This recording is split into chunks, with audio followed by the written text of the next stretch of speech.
اعوذ باللہ من الشیطان الرجیم بسم اللہ الرحمن الرحیم وَلَقَدْ كَذَّبَ أَصْحَابُ الْحِجْرِ الْمُرْسَلِينَ، اور اسی طرح ہجر والوں نے بھی مرسلین کو جھٹلایا۔ اصحاب الحجر سے مراد قوم سمود ہے۔ قوم سمود ہجر کے علاقے میں آباد تھی، ان کی طرف حضرت صالح علیہ السلام مبعوث کیے گئے تھے۔ جیسے حضرت ہود علیہ السلام کی قوم عاد کا ذکر احقاف کے حوالے سے بھی ہوا ہے جو اس قوم کا علاقہ تھا، اسی طرح قوم سمود کا ذکر یہاں اصحاب الحجر کے نام سے ہوا ہے۔ یہاں پر مرسلین کے لفظ سے یہ بھی معلوم ہوتا ہے کہ اس قوم میں پہلے بہت سے انبیاء آئے اور پھر آخر میں رسول کی حیثیت سے حضرت صالح علیہ السلام تشریف لائے۔ وَآتَيْنَاهُمْ آیَاتِنَا فَكَانُوا عَنْهَا مُعْرِضِينَ، اور انہیں ہم نے اپنی آیات عطا کی لیکن وہ ان سے اعراض ہی کرتے رہے۔ قوم سمود کو بطور خاص اونٹنی کی صورت میں حسی معجزہ دکھایا گیا تھا کہ ایک چٹان شک ہوئی اور اس کے اندر سے ایک خوبصورت اونٹنی برآمد ہو گئی۔ وَكَانُوا يَنْحِتُونَ مِنَ الْجِبَالِ بُيُوتًا آمِنِينَ، اور وہ پہاڑوں کو تراش کر گھر بناتے تھے امن و سکون کے ساتھ۔ فَأَخَذَتْهُمُ الصَّيْحَةُ مُصْبِحِينَ، تو انہیں آ پکڑا ایک چنگار نے صبح کے وقت۔ فَمَا أَغْنَىٰ عَنْهُمْ مَا كَانُوا يَكْسِبُونَ، تو کچھ کام نہ آ سکا ان کے جو وہ کماتے تھے۔ انڈیا کے تین بتائیں پر بول رہے ہیں۔ وَمَا خَلَقْنَا السَّمَاوَاتِ وَالْأَرْضَ وَمَا بَيْنَهُمَا إِلَّا بِالْحَقِّ، اور ہم نے نہیں تخلیق کیا آسمان اور زمین کو اور جو کچھ ان دونوں کے درمیان ہے مگر حق کے ساتھ۔ وَإِنَّ السَّاعَةَ لَآتِيَةٌ، اور یقیناً قیامت آ کر رہے گی۔ لَآتِيَةٌ فَاصْفَحِ الصَّفْحَ الْجَمِيلَ، تو اے نبی صلی اللہ علیہ وآلہ وسلم آپ ان سے خوبصورتی کے ساتھ درگزر کریں۔ ان ربک هو الخلاق العلیم، یقیناً آپ صلی اللہ علیہ وآلہ وسلم کا رب پیدا کرنے والا خوب جاننے والا ہے۔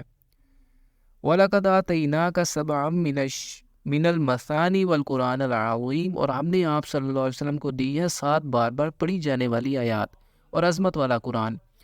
اس پر تقریباً تمام امت کا اجماع ہے کہ یہاں 7 بار بار دہرائے جانے والی آیات سے مراد سورہ فاتحہ ہے۔ حدیث میں سورۃ الفاتحہ کو نماز کا لازمی جز قرار دیا گیا ہے، یعنی جو شخص نماز میں سورۃ الفاتحہ نہیں پڑھتا اس کی نماز نہیں۔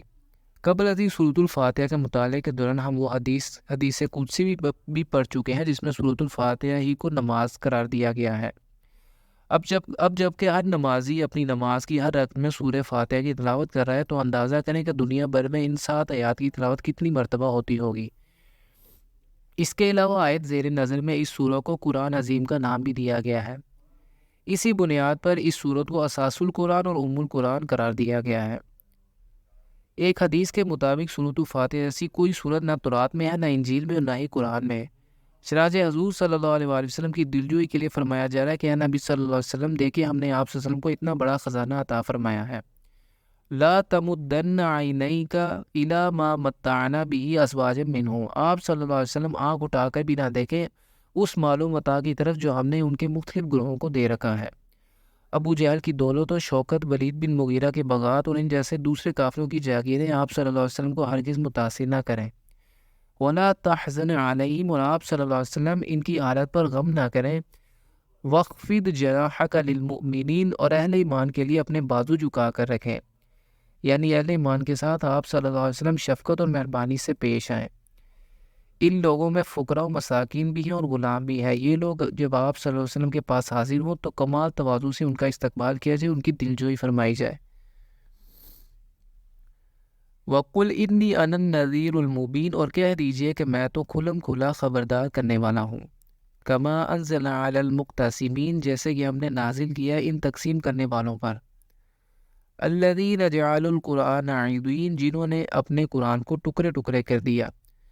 اس آیت کے مفہوم کے سلسلے میں مفسرین نے مختلف آراء بیان کی ہیں۔ اس زمن میں زیادہ قرین کے رائے یہ ہے کہ یہاں لفظ قرآن کا اطلاق تورات پر ہوا ہے، جیسے کہ سورہ سبا کی آیت 31 میں فرمایا گیا، یعنی کفار کہتے ہیں کہ نہ اس قرآن پر ایمان لو اور نہ اس پر جو اس سے پہلے تھا۔ تو گویا تورات بھی قرآن ہی تھا اور یہود نے اپنے مفادات کے لیے اپنے اس قرآن کو ٹکڑے ٹکڑے کر دیا تھا۔